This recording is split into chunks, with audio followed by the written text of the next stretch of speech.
मेरा नाम आदर्श है।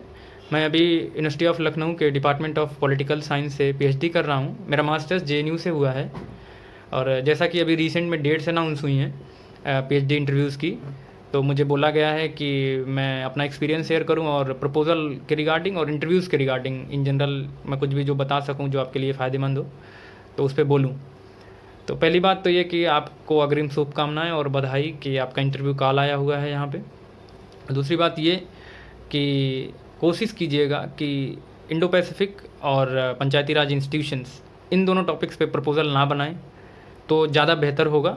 ऐसा मैं इसलिए कह रहा हूँ क्योंकि यहाँ पे पहले से ही बहुत सारे लड़के इन टॉपिक्स पे रिसर्च कर रहे हैं और ज़्यादातर चांसेस ये हैं कि अगर आप इन टॉपिक्स पे प्रपोज़ल बनाते हैं तो ऐसा हो सकता है कि वो टॉपिक रिपीटेटिव लगे यहाँ पे एंड द फैकल्टी और the panel might not entertain it in the interview. तो एक ये बात हो गई, कोशिश कीजिएगा, ये ज़्यादा बेहतर मैं आपको आपके सुझाव दे रहा हूँ। और अगर आप ला भी रहे हैं इन टॉपिक्स पे जैसे कि पंचायती राज इंस्टीट्यूशन हो गया या इंडो पैसिफिक हो गया, तो कोशिश कीजिए कि कुछ बहुत ही नैरो और कुछ नया थ्योरेटिकल लेंस ऐसा कुछ करके लाएं और you should be able to defend it in the interview panel. तो एक ऐसा ही एक बात हो गई। दूसरी बात ये कि मैं थोड़ा यहाँ पे मैंने लिखा हुआ है 2-4 पॉइंट्स ताकि मैं बेहतर डिलीवर कर पाऊँ। दूसरी बात ये कि इंटरव्यू यहाँ पे टाइम बाउंड तरीके से कराया जाता है, तो ऐसा हो सकता है कि आपका इंटरव्यू बहुत लंबा ना चले, ज़्यादातर चांसेस यही होते हैं। तो आपको बिल्कुल भी हताश और निराश नहीं होना है, it's not a negative thing. और इंटरव्यू में सवाल कैसे पूछे जाते हैं, एक सवाल ये भी है। तो ज़्यादातर इन जनरल जो सवाल होते हैं वो आपके प्रपोज़ल पे रहेंगे। तो प्रपोज़ल पे कैसे सवाल आ सकते हैं, जो आपने प्रपोज़ल में लिख रखा होगा वही सवाल आएंगे। तो आपको प्रपोज़ल को पहले तो बहुत ही सिंपल रखना है, बहुत ही क्लिष्ट और बहुत ही कॉम्प्लेक्स वर्ड्स यूज़ नहीं करने हैं कि ऐसा कोई वर्ड यूज़ कर दिया है आपने और वहाँ पे उन्होंने उसका मतलब पूछ लिया और स्कॉलरली डिफिनीशन या पूछ ली तो आप बता नहीं पा रहे हैं। तो ऐसा आपको बिल्कुल भी नहीं करना है, आपको बहुत ही सिंपल रखना है।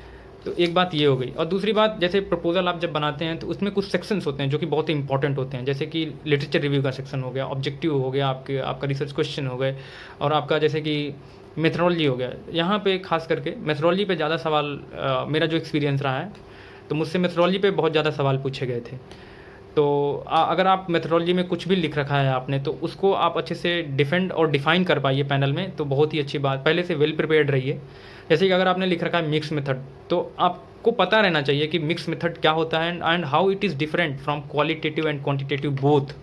तो ये चीज़ें हैं।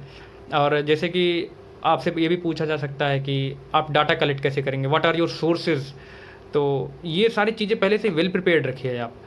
और ये हो गया। और जैसे कि जो सवाल और भी जो आएंगे आपसे पीएचडी इंटरव्यू में, वो ऐसा हो सकता है कि आपका जो टॉपिक है उसके करंट हैपनिंग, जो उसके रिगार्डिंग, उसके अराउंड जो करंट हैपनिंग्स हो रही हैं उस पे आ सकता है। तो ये हो सकता है।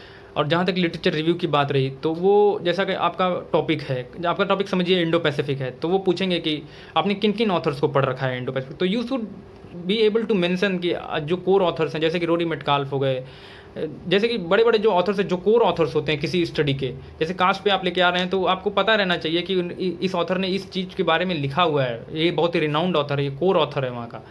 तो ऐसा सवाल आ सकता है। तो ऐसा आप इंटरव्यू की प्रिपरेशन के लिए क्या कर सकते हैं कि आप पहले से ही एक लिस्ट बना सकते हैं कि इस सेक्शन से ये सवाल आ सकता है, इस सेक्शन से ये सवाल आ सकता है। जैसे कि मेथोडोलॉजी सेक्शन से ये कुछ सवाल आप बना सकते हैं कि ये सवाल मुझसे पूछे जा सकते हैं। और आप लिटरेचर रिव्यू के सेक्शन से सोच सकते हैं कि इन ऑथर जो कोर ऑथर्स हैं इनका पॉइंट ऑफ व्यू पूछा जा सकता है। तो ये क्या हो गया। और आप ये भी एक लिस्ट बना सकते हैं कि जो करंट हैपनिंग्स हैं मेरे टॉपिक के रिगार्डिंग, जैसे अगर आप इंडो पैसिफिक पे ला रहे हैं तो what's Japan view of Indo Pacific, what India's view of Indo Pacific, what Australia's view of Indo Pacific. तो ऐसे आप एक जो करंट हैपनिंग्स है तो उनके एक सेट ऑफ क्वेश्चंस बना के पहले से ही रेडी रखिए, ताकि वहाँ पे जो क्वेश्चंस वो पूछें आप पहले से वेल प्रिपेयर्ड हो, आपके पास वो पहले से रेडीमेड आंसर्स हो, तो वहाँ पे आप उसको डिलीवर कर पाएंगे ज़्यादा बेहतर और आप ज़्यादा कॉन्फिडेंट रहेंगे। और कोशिश कीजिए कि आप इंटरव्यू से पहले मिरर के सामने प्रैक्टिस ज़्यादा से ज़्यादा करें कि ऐसे क्वेश्चंस मुझे हाइपोथेसाइज कीजिए कि ऐसा क्वेश्चन मुझे पूछा जा रहा है and you are able to answer that in a specific way. तो ये सारी चीज़ें। और आइए, आप का यहाँ पे बहुत स्वागत है और हम लोग ठीक है, मतलब थैंक यू।